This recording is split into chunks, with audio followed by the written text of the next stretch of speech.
शुरू करेंगे chapter number 3 जो कि है पीरियोडिक टेबल, और उसके बाद पीरियोडिसिटी ऑफ प्रॉपर्टीज भी हम करेंगे। तो फर्स्ट जो हमारा टॉपिक है इस चैप्टर का वो है पीरियोडिक टेबल।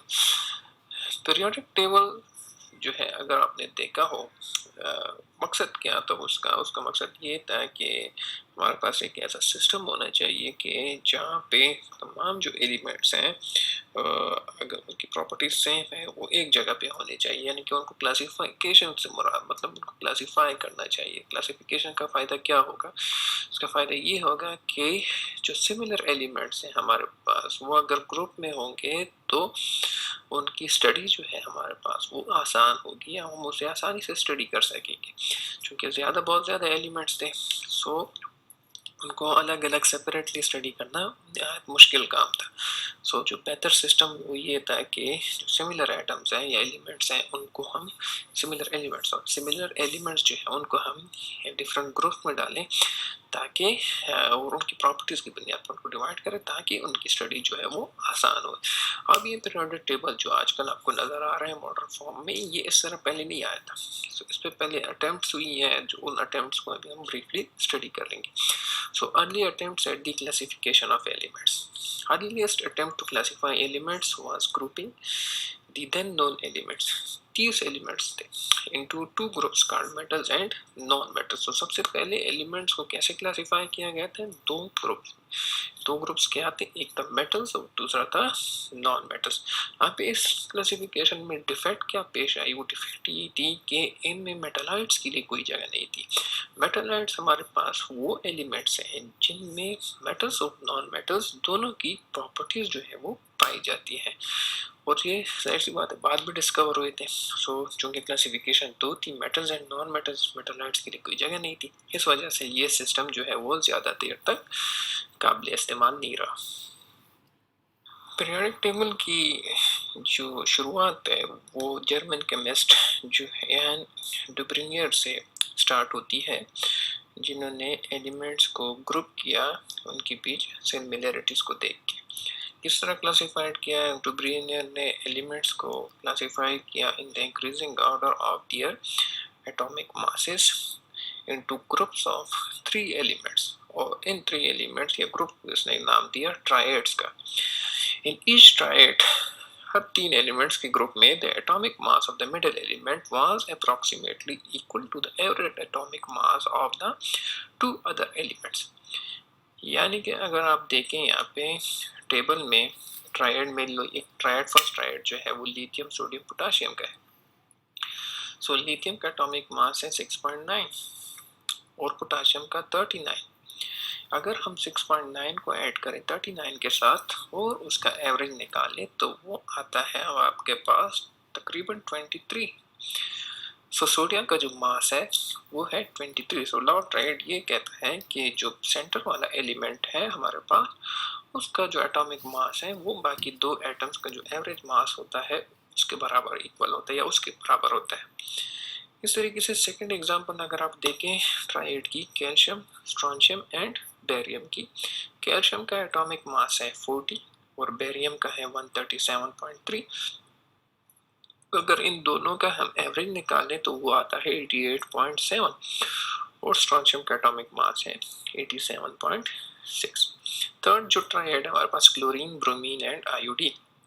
क्लोरीन का एटॉमिक मास है 35.5, आयोडीन का 126.9। दोनों का जो एवरेज निकालेंगे वो होता है 81.2। सो ब्रोमीन का मास है 79.9। सो नाउ ट्रायड ये कहता है जो डिफेक्ट थी इस क्लासिफिकेशन में वो ये थी कि उस वक्त जो नॉन एलिमेंट्स थे वो इस फार्मूले की बुनियाद पे उनकी अरेंजमेंट सही नहीं आ रही थी। सो ये इसका डिफेक्ट था। डुब्रिनियर के बाद जॉन न्यूलैंड जो कि एक इंग्लिश साइंटिस्ट थे, केमिस्ट थे, उन्होंने एलिमेंट्स को अरेंज किया in the order of increasing atomic masses और इसको इसने नाम दिया लॉ ऑफ ऑक्टेव्स का, और ये मशहूर है न्यूलैंड्स लॉ ऑफ ऑक्टेव्स का। अब इस लॉज ऑफ ऑक्टेव्स की कुछ करेक्टरिस्टिक्स हैं, वो ये है फर्स्ट वन कि the elements from hydrogen to thorium were contained in this periodic table। या जो इसने अरेंजमेंट की थी इसमें एलिमेंट्स हाइड्रोजन से लेके थोरियम तक मौजूद थे। सेकंड जो करेक्टरिस्टिक है, उस वक्त न्यूलैंड ने वास्ट जो एलिमेंट्स है 62 एलिमेंट्स जो हैं उनको अरेंज किया था in the order of increasing atomic weights, और उसने एक्सपेरिमेंट के दौरान या जो अरेंजमेंट के दौरान ये नोट किया कि after the interval of 8 elements similar physical and chemical properties reappeared, यानी कि हर आठवां जो एलिमेंट्स हैं उसकी प्रॉपर्टीज पहले एलिमेंट्स के साथ मैच होती हैं या वो प्रॉपर्टीज वापस रीअपीयर होती है। सो न्यूलैंड्स was the first, मतलब फर्स्ट साइंटिस्ट थे वो जिसने पीरियोडिसिटी का कॉन्सेप्ट जो है, पीरियोडिसिटी ऑफ प्रॉपर्टीज का कॉन्सेप्ट जो है वो फॉर्मुलेट किया। किसने periodicity of properties? Chemical elements में इसने जो कॉन्सेप्ट है वो इंट्रोड्यूस किया या फॉर्मुलेट किया in the properties of chemical elements. In 1863 उसने एक पेपर लिखा जिसमें ये लॉज ऑफ ऑक्टेव से लॉ ऑफ ऑक्टेव जो है उसने प्रपोज किया। ठीक है, so according to this law the properties of every 8th element were similar to that of the first one। ठीक है जी, तो ये तो उसका न्यूलैंड लॉ ऑफ ऑक्टेव।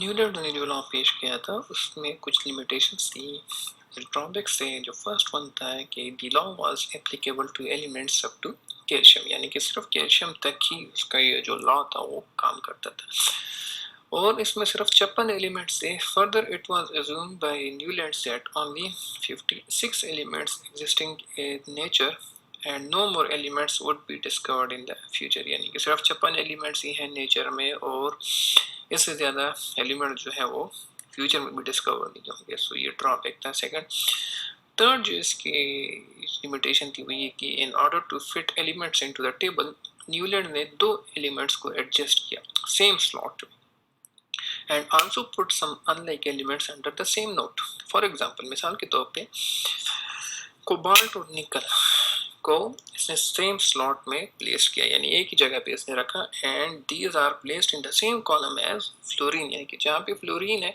ये उसी कॉलम में है। Chlorine and bromine which have very different properties than these elements and iron which resembles cobalt and nickel in the properties has been placed differently away from these elements। ठीक है, सो कुछ elements को इसने adjust किया क्योंकि इसकी जो arrangement थी वो थी on the basis of atomic mass, उसको फिल करने के लिए इसने चंद एलिमेंट्स के साथ छेड़खानी की और ऐसे एलिमेंट्स को एक साथ रखा जो कि प्रॉपर्टीज में एक दूसरे से मुख्तलिफ थी। ठीक है जी, वो मिसाल क्या है, इसमें कोबाल्ट और निकल जो कि एक ही स्लॉट में है, जहाँ पे फ्लोरीन क्लोरीन और ब्रोमीन है जिनकी प्रॉपर्टीज इन 2 एलिमेंट्स यानी कोबाल्ट और निकल से मुख्तलिफ है। सेकंड आयरन जो कि कोबाल्ट के साथ उसकी मुशाबहत है या कोबाल्ट की तरह प्रॉपर्टीज एग्जिबिट करता है और निकल की तरह वो बिल्कुल ही अलग जगह पे है या इनसे अलग जगह पे इसको रखा गया है। ठीक है जी, सो ये कुछ ड्रॉबैक्स हैं न्यूलैंड्स की, ड्रॉबैक्स थी न्यूलैंड्स की लॉ में। जॉन न्यूलैंड्स के बाद रशियन केमिस्ट डिमित्री मेंडेलीव इन्होंने प्रपोज सिस्टम पेश किया एलिमेंट्स को अरेंज करने के लिए इन 1869 में, जिसकी बुनियाद थी या उसका जो मेंडेलीव पीरियोडिक लॉ है वो ये कहता है कि the properties of elements are the periodic function of their atomic masses. So Mendeleev ने किस तरह एलिमेंट्स को अरेंज किया? मेंडेलीव ने अरेंज किया एलिमेंट्स को उनके एटॉमिक वेट्स की बुनियाद पे, यानी कि फर्स्ट आपको यहाँ पे नजर आएगा ग्रुप ए जिसमें हाइड्रोजन है टॉप पे जिसका एटॉमिक मास 1 है। ठीक है, फिर इसी तरह साथ में लिथियम, फिर beryllium, sodium, increasing atomic weights की बुनियाद पे इसने एलिमेंट्स को अरेंज किया। और इस पीरियोडिक टेबल में जो सामने आपको नजर आ रहा है अभी, इसमें आपको चंद जगह पे गैप्स भी नजर आएंगी जो वाइट स्पॉट्स हैं। ये मेंडेलीव ने प्रेडिक्ट किया था कि जब न्यू एलिमेंट्स डिस्कवर होंगे तो वो इधर प्लेस होंगे। सो इसलिए इसने इस अपने पीरियोडिक टेबल में एम्प्टी जगह या खाली जगह या गैप्स जो है वो जोड़े रखी।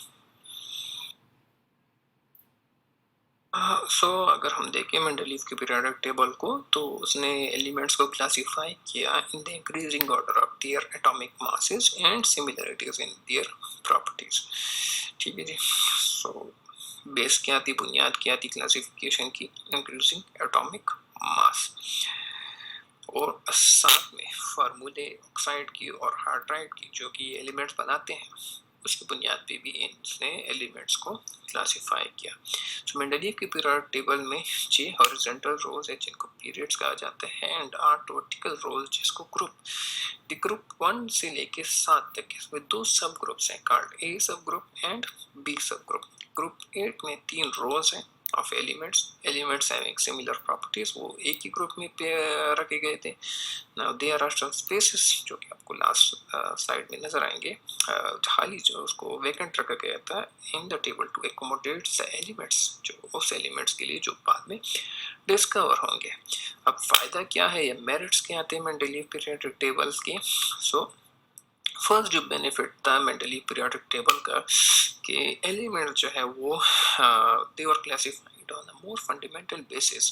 फंडामेंटल बुनियाद क्या थी, उसकी एटॉमिक मास थी और साथ में इसने प्रॉपर्टीज भी रखा, यानी कि जो क्लासिफिकेशन की बुनियाद है एलिमेंट्स की सिर्फ एटॉमिक मास नहीं रखा उसने, इस तरह के जॉन न्यूलैंड ने रखा था या लॉ ऑफ ट्रायड में देखें, ठीक है, उसमें तो एवरेज तक है।